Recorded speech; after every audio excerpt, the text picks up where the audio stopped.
D-Lo for boxing. Alright, y'all, so forget the background noise. You birds out here want to be heard. I'm trying to take in some of this cool air this morning before it warms up. But want to give a shout out to Roiman Villa and Jaron Boots Ennis for a spectacular fight they put on last night. As everybody knows by now, Jaron Ennis got the 10th round stoppage.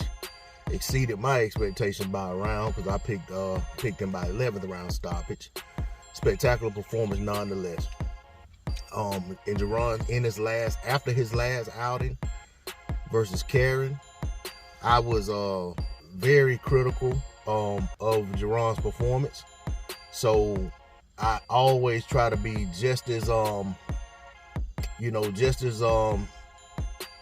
uplifting or complimentary of a performance of a guy as I am critical of his not so great performances. So one thing I want to say about that performance, the previous performance, is I think Jaron, I know this was a totally different type of opponent, but I also think I saw some things shored up in this performance that wasn't up to par in his last performance. One of the things I harped on was him being over anxious on offense and him trying to force his offense too much and kind of being indecisive in there at times.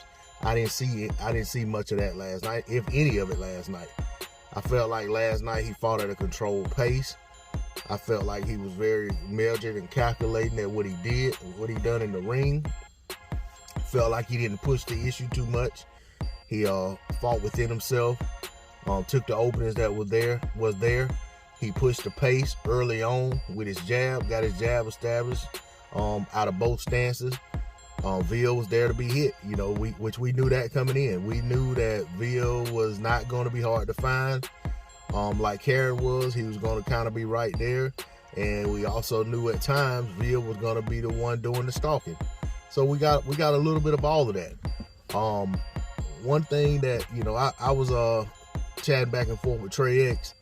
We would message each other back and forth during the fight, and one of the things I said to Trey X was, because Trey X had made the comment, say, Boots is hitting him with some serious shots, and he's still coming.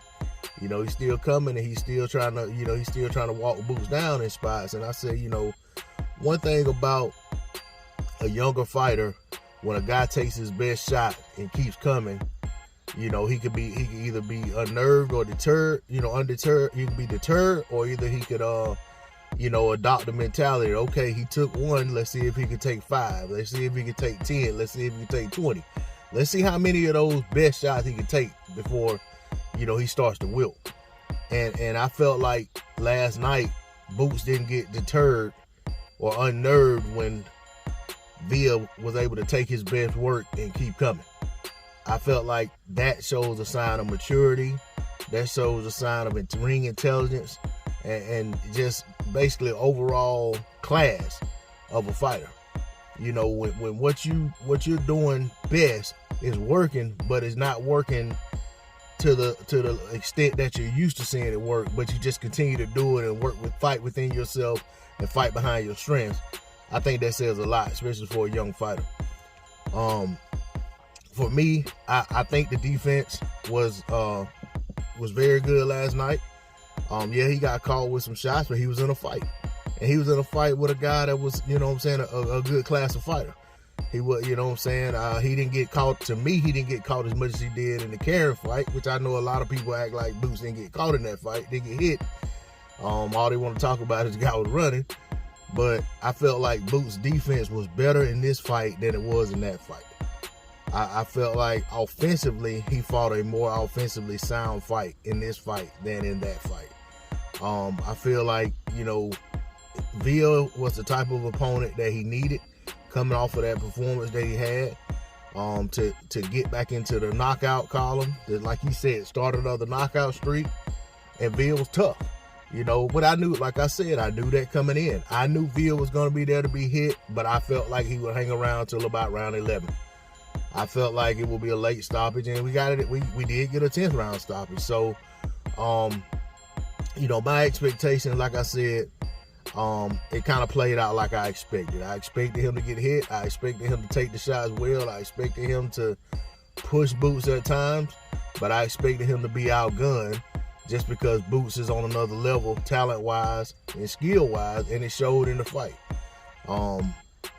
You know, there's talks about Boots potentially fighting Stanionis. You know, Stanionis had Virgil pull out of the fight, you know, with injury, and he's been waiting. I think Stanionis has already been out of the ring over a year now.